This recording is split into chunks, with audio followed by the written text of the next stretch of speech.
How's that? Is that better? Yeah, that's good. All right, cool. Astonishing, by the way. Astonishing. Wow. Oh, Astonishing. okay. Okay. Wow. That's not even Caroline calls me that. So thank you. Well, yeah, just call it like I see it. Come on. All right. Is it warm in here or just me? Calm down. Just a compliment. Gosh. Act like you've gotten one before.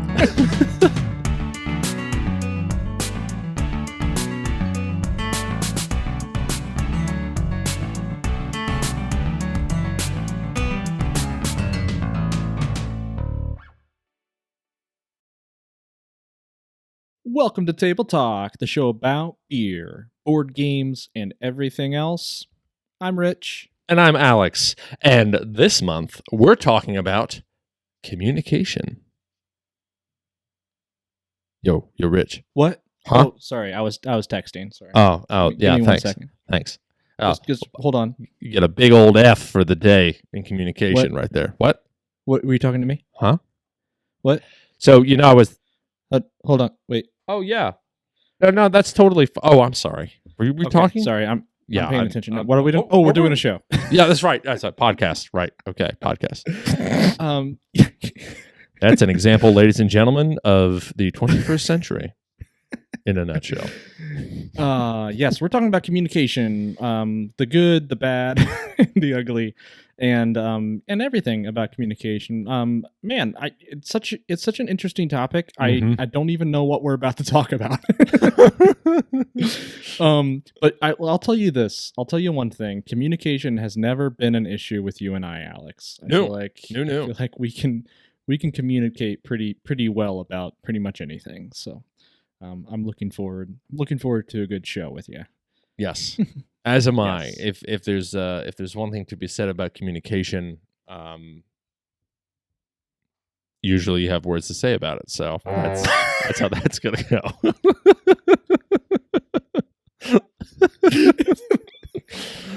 If there's one thing to be said about communication, I don't know what that is. Many things.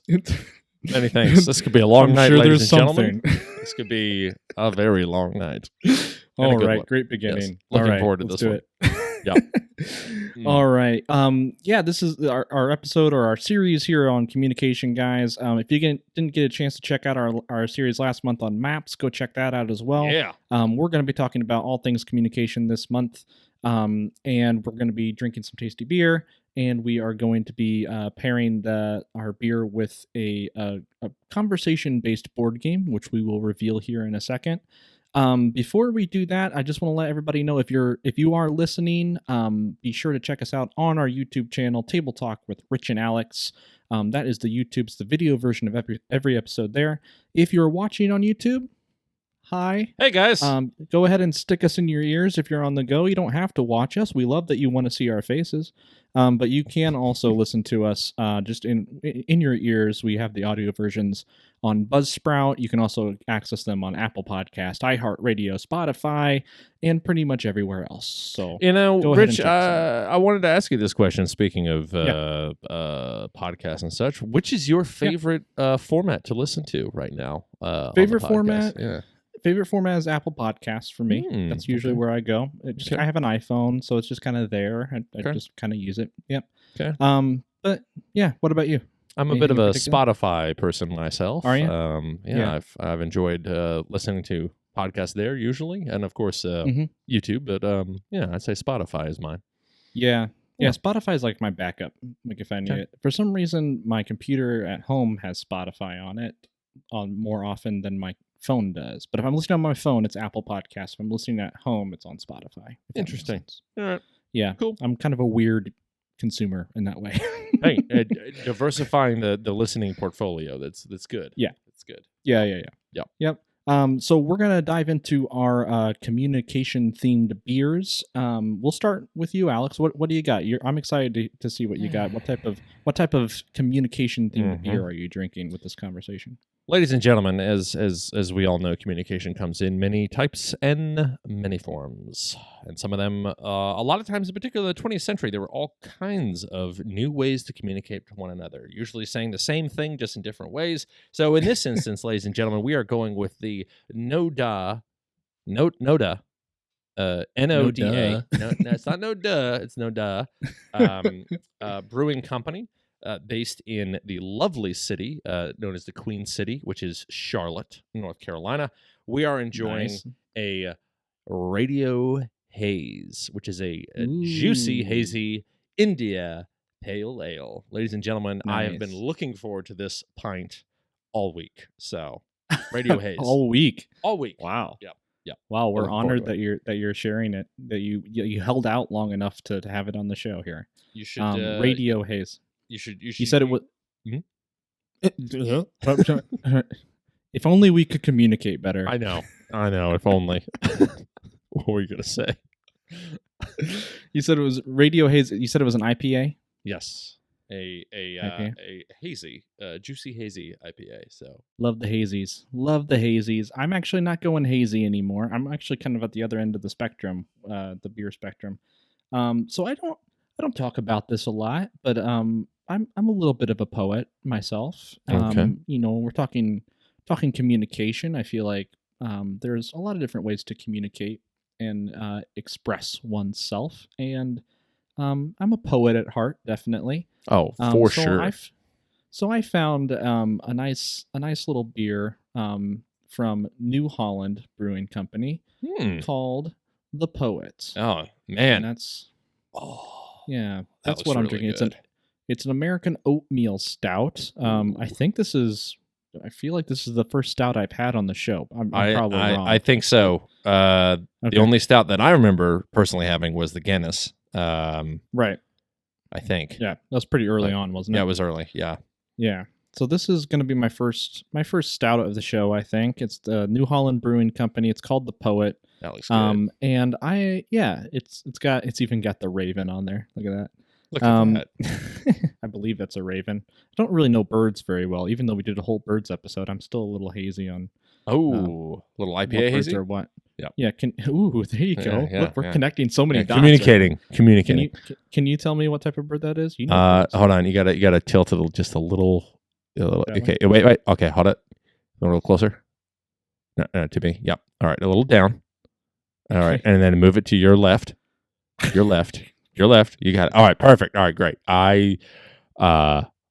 Raven. I'm gonna go with Raven. So brave. Okay, we went through all of that just to Okay. confirm that it was Raven. Yep. Yes. Yep. So it is Raven. So yeah, I don't know. I mean, I studied poetry when I was in college, and I feel like it's a great way. It's obviously you have the written language, you have alphabet, and all that kind of stuff. All that is parts of communication, and Mhm. poetry is formed by letters of the alphabet. For those of you who don't understand what poetry is, you take letters of the alphabet and you arrange them into structures that are called words and sentences, and then those sentences and words are then organized into a general thought or idea. So, and with poetry, that seems to be how poetry works. So just explained. My mind and- has been opened. Yeah, there you go. For anybody who didn't understand that process, that's how that works. So anyway, that's great. that's my communication themed beer that I'm Okay. drinking. So here's to a good month of communication between you and I, Alex, and Yeah. a good show looking ahead. Exactly. Cheers, my friend. All right. Cheers.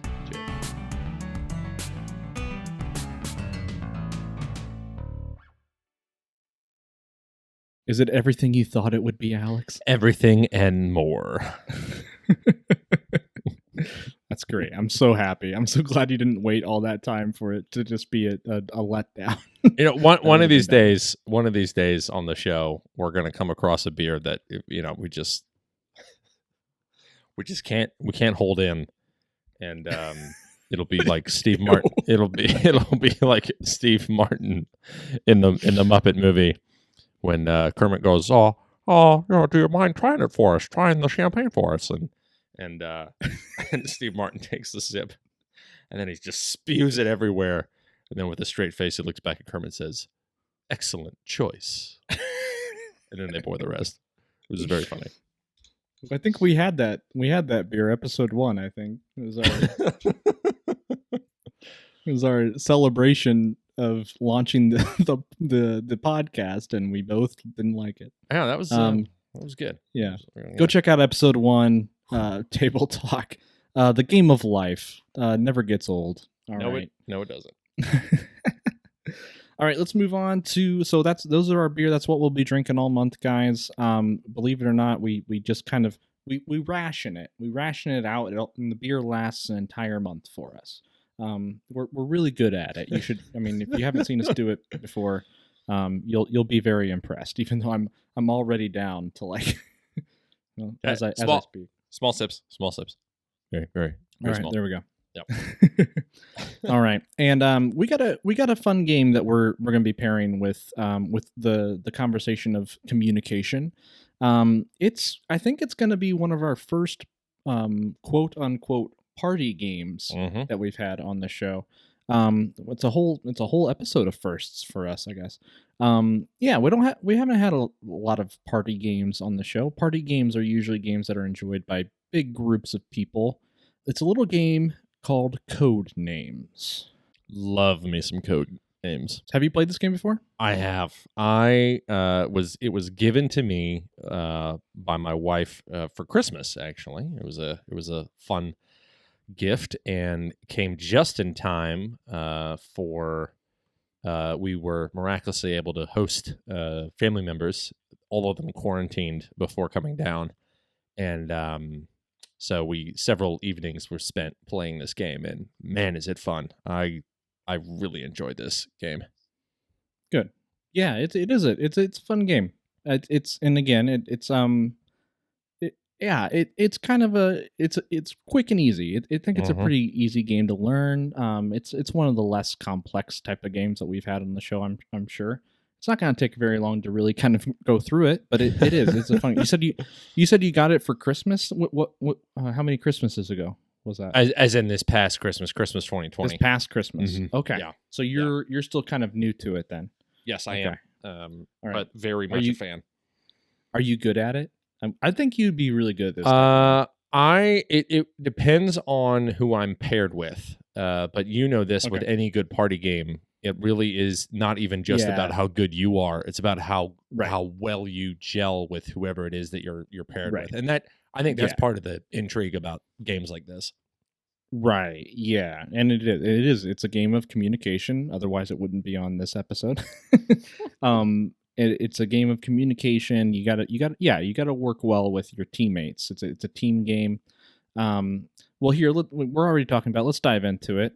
So as you can see on your screen, it's a 2 to 8 player game. So you can play with just you and a friend, or you can play with 8 players. I've never played the 2-player version of this before. I don't think it would be very fun. I encourage you to play with a lot of people. A lot of people. The better. I've played with 2 people. It's doable, but it's more like like right after breakfast, there's no one else around. You're wanting to kill some time. That kind of like level of game. More how people. How does it work 2-player? Do you mind just kind of? I mean, I know we haven't gone through really any of it. Let's save that until the end. I'll ask you. Yeah. I can explain. Obviously 15 minutes to play. It's not a very long game. We just got done talking about Risk in our last month's series. This is the exact opposite end of that spectrum. Definitely don't need to think about where you're going to be setting this up and playing for the next 5 days. This is a pretty quick and simple game for ages 14 and up. It is a little complex as far as the maturity level of it. Like, you have to understand kind of nuance a little bit. So I think that's why the age gap is a little higher, or the age limit is a little bit higher than most games. Like I said, it is considered a party game. The main mechanics in this type of game, you're going to have obviously communication limits. There's some limitations on how you can communicate with teammates. It is a team game, a co-op game, and it's usually 2 teams competing against each other. It's somewhat of a memory game too. It has like a memory type of aspect to it. If you ever played the classic memory game where you flip over one tile and flip over another, kind of has a little bit of that in it. It also has a little push your luck aspect to it, where If the more decisions you try to make, the more you're kind of risking at the same time. So you kind of need to know when to stop and stop pushing your luck. So yeah. These are agents. So you play as members of two competing spy networks trying to contact your secret agents in the field. And these are the secret agents in the field. At least you got the red secret agents on the left, the blue secret agents in the middle. These people to the right are just kind of confused pedestrians. They really have no idea what they're not agents, as you can see. The others are really cocky. like super self-confident, and the pedestrians and slash bystanders are very very perplexed. So can I make a point about this artwork, which I found really funny when I first got the game? So if you look at the backgrounds of how they draw, it's not just even the characters, but like the red agents look like they're in some industrial warehouse, which is what inevitably every spy movie has something like that. And then there's a bar for the blue. Whereas I love that the pedestrians are clearly in a suburban lawn scenario where they're just kind of looking like, what's going on? But I just love that it's a picket fence. Like, out of anything they could decide, it was a picket fence. The game designer at some point just said, like, what are we gonna put behind these guys? There's only like 5 of them in the game. I don't know. Just put a picket fence back there. Picket fence. All right. So you play as members of two competing spy networks trying to contact your secret agents in the field. So you have a red team, a blue team. All right. The goal of the game is to be the first team to contact all of your secret agents in the field. One team will have 8 agents to contact. The other team will have 9 agents to contact. So if you're the team that goes first, you're going to have one more agent to contact.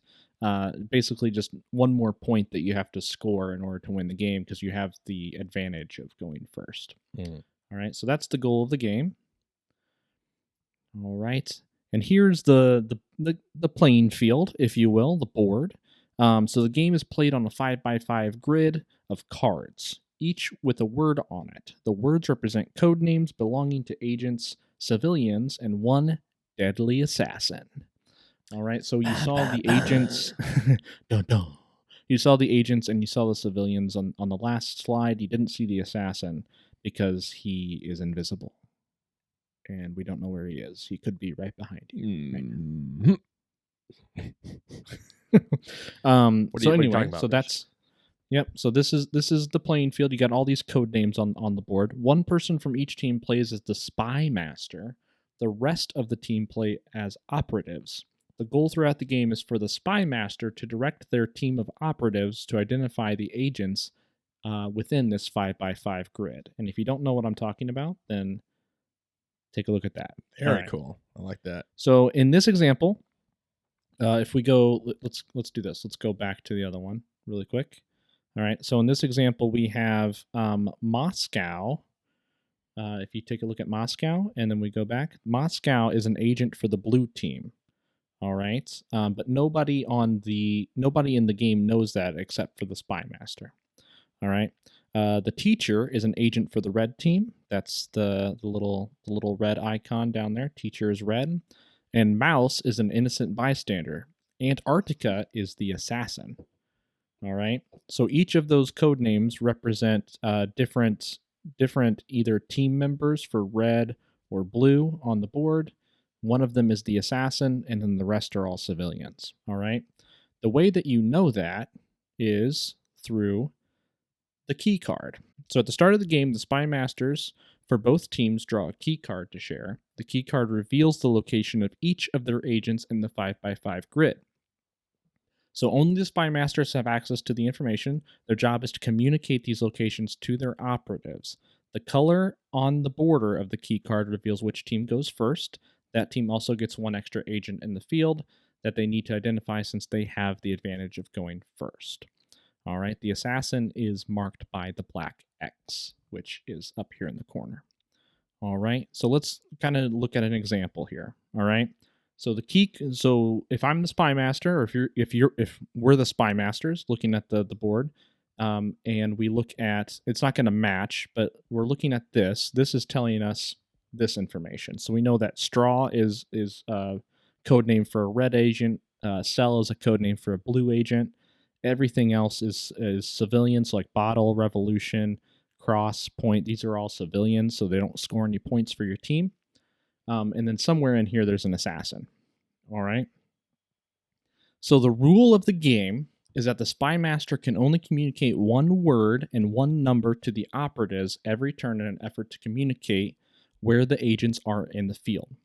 So, for example, the blue spy master could say Robin and 2 to try and communicate that Hood and Bo are 2 of their agents. You like that? Oh, that's great, man. Right. That's good. Note that the spy master couldn't say Robin Hood, as Hood is one of the actual names that's on the board. So you can't say the actual word that's on the card. All right. The red spy master could say push and 2 to communicate that force and press are 2 of their agents. All right. So the kind of point of the game is to kind of be a little nuanced, right? So the spy masters you want to try to keep your hints both helpful but vague at the same time. Because if your hint is too vague, or sorry, let's say if your hint is too kind of on the nose, then it kind of tells it doesn't. Well, first of all, it doesn't give you the operatives a lot of opportunity to pick a lot of cards at once. So if you just say like animal, right? Then if the only animal on the board is a turkey, then that's really the only card you're getting. When in reality, you might be able to bundle a whole bunch of them together and get a whole bunch of cards picked in one turn, right? Because the whole point is to do it first, to be the first one to do it. Mm-hmm. But if you're too vague, then people will pick one of these non-point scoring cards, or they could pick a card for the other team, and that scores a point for the other team. Or even worse, they could actually pick the assassin card. And if you pick the assassin card, you lose the game. And picking is the whole rule with picking is that you can kind of debate how much you want, but the second you touch the card, that's when it's chosen. You can't take it back after that. It's kind of the chess rule. Once you touch a piece, you have to move it. So once you touch a card, you have to reveal what the card is: red, blue, civilian, or assassin, no matter what it is. All right. Alex, since you've played the game before, give me kind of an example of if you were a spy master, and let's pretend I didn't know anything, right? And we were playing for the red team. Give me a type of clue that you would want to give me to pick. So let's imagine you can all see what Alex is seeing. I'm going to pretend that I'm colorblind and don't know anything. All right. Mm-hmm. And we're both working for the red team. Alex is a spy master, and I'm going to be the operative. So I'm patiently waiting for you to give me a clue. Hurry up. 2 energy. 2 energy? Mm-hmm. Okay.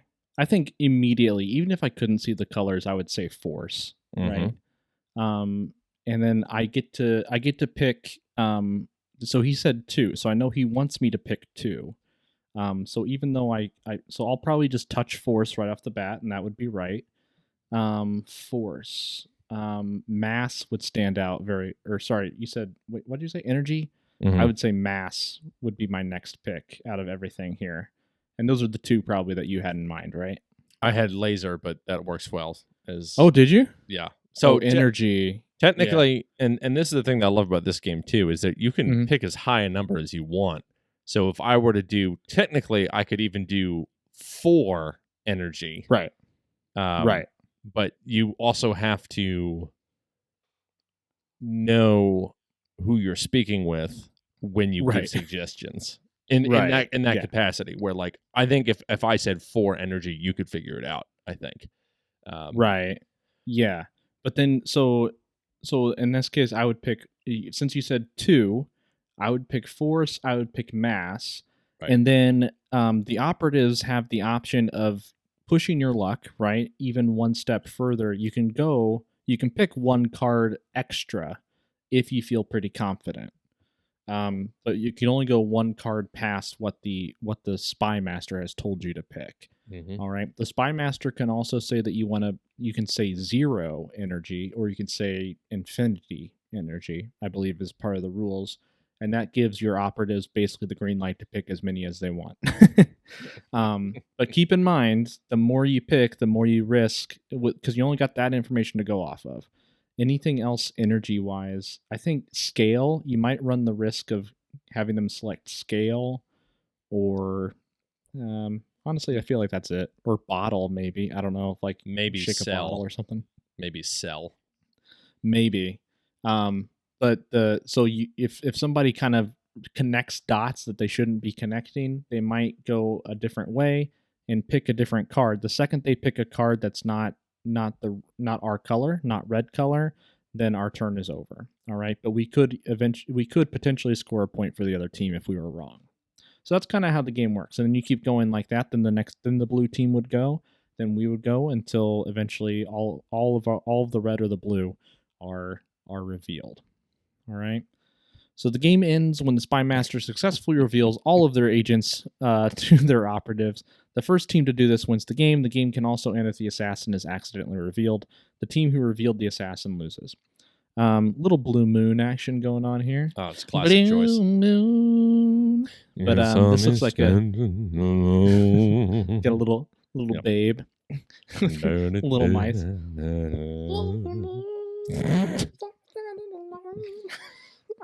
Yeah. Always great. Nothing like Remember when we the watched Greek Babe choir. together? Yeah, we did. Oh, man. It was good times. Hashtag Those were hang the out days. in person. I don't know why I circled the Blue Moon before I circled this awesome I know. mug that It's this like, guy has. wow, that's so cool. Yeah. Yep. Anyway, this is an individual playing Codenames. It's really not this stressful, guys. I promise. It's pretty easy. It's fun. It's good fun too. This looks like a Bruin Boards night. Honestly, it's a little cleaner than a Bruin Boards night. It's a little nicer. Look at the carpet and everything going on. That's nice. This looks like a fun game night wherever this is. Shout out to you guys, whoever took this photo. I just grabbed it off the internet. But that's Codenames. Now that we're here, Alex, and everybody knows how to play it, can you share with me your experience in the 2-player version? Oh yeah, I've 2-player is done great. it 2-player. So 2-player I like to describe as like there's the night with your whole family where you're playing this game and it's getting all raucous and people are laughing and they stay up late and then you go to sleep. Then you wake up in the morning and it's kind of that like day after Christmas feel where you're kind of okay, let's play this again. But like everyone else is still asleep except for your cousin or something. And so what you do, and this was a really fun, it was a lot more entertaining than I thought it would be. So it's you two are on the same team. And what happens is that the opposing force is just the game. So each round, the other team is able to uncover one agent at a time. So it's essentially you have to beat the odds of making sure you do more than one at a time. More than one. Or else they win. And obviously, I'm assuming anyway, though I don't remember the rule on this, I'm assuming that if you really want to make it hard, it's like, well, they get a 2 right every time or 3 right or whatever. Right. Yeah, it was a lot more entertaining than I was expecting. That is interesting. I like that. Well, that's our beer and board game pairing for the month, guys, and that's going to be episode 1 for us. We do this all the time. We pair beer with board games, and then we spend 3 more episodes talking about anything we want to talk about. That's the beauty of the show. We like beer and board games, but we like talking a lot more. So we're gonna do 3 more episodes of just that. We're gonna talk about communication. The kind of just a preview of what's coming up, guys. Episode 2, I think we're just going to dive into different types of communication, maybe the history a little bit. History, the relationship and why it's changing, how it kind of evolved from different things. In particular, the 20th century is fascinating how quickly things went from like letters for like thousands of years. And then all of a sudden the radio shows up, that crazy thing with the signals. And then forever life was, well, I guess the telegram even, you could even throw it further back, but at the same time, the industrial age definitely accelerated how people communicate. So yeah, I'm curious about talk about that a little bit. Little evolution in Little bit. communication, how it Yeah. how it went from to what it is now. Episode 3, I think we're gonna dive into, we're gonna bring it back to like the codes. We're gonna talk about secret codes, and then episode 4 we're gonna talk about languages. We're gonna sprinkle the movie conversation in there too. I think we're always gonna have movie conversation in there for the last episode of the month. So yeah, so those are the episodes coming up, guys. Be sure to like, subscribe, comment. We want to interact with you guys. Yes, definitely. please. Yeah, we want to hear from you. We want to know what you like, what you don't like, and obviously what you think about what we're putting out there. So definitely subscribe. That helps us out, guys. It helps us to make more episodes for you guys. It helps us to keep moving forward with all of this, and we want to move forward with all of this, and we want to keep putting stuff out there for you guys. So for the 33 subscribers that we have on YouTube, I entreat you to a bold endeavor. One, you guys are amazing. Thank you for listening. Yes. Yes. But two, if you were to share it to one person, that for them to subscribe, we would have 66 people. That'd be crazy. That'd be great. And then we can continue to share. But just saying, if you share it to one person, all of a sudden we double the family, the Table Talk family. So just saying, if you're feeling it. Yep. Yeah, and there's no illusions of grandeur here, guys. We know that we're just two guys talking about anything we want to talk about, but we honestly feel like we're happy doing this, and we think it we hope it brings joy to other people and insight. Honestly, I've learned a lot by doing this show. I honestly have. So have I. I'm actually kind of surprised at how much I actually end up teaching myself with all of this, and I'm constantly flabbergasted by how much I don't know. So hopefully that's similar for everybody out there too that tunes in on a regular basis. So all right, until next week, guys, be happy, brew happy, and game on. Cheers, brother. Cheers. Dink.